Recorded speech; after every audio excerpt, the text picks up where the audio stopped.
və Pino Rubbalini heç də adi bir zərgər değildi. Belə ki, o, zərgərlər nəslindən olan və Avropalı zərgərlik evlərindən müasir baxışları ilə seçilən birisi idi. Ümumiyyətlə sizə deyim ki, 60-cı illərdə zərgərlikdə klassik tərzin hökm sürdüyü bir dövrdə müasir ideyalar ortaya qoymaq hər kişinin bacaracağı bir iş değildi.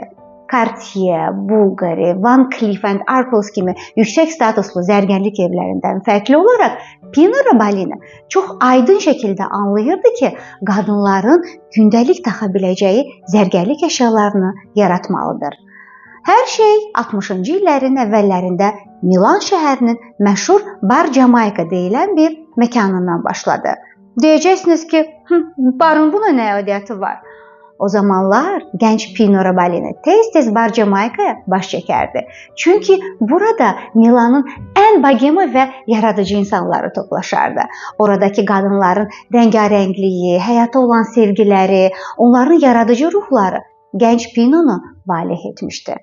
Klassik zərgərlik məktəbini keçmiş zərgər nəslinin gənc nümayəndəsi olaraq Pino başa düşdü ki, müasir ruhlu sayılacaq zərgərlik aksesuarlarını yaradacaq.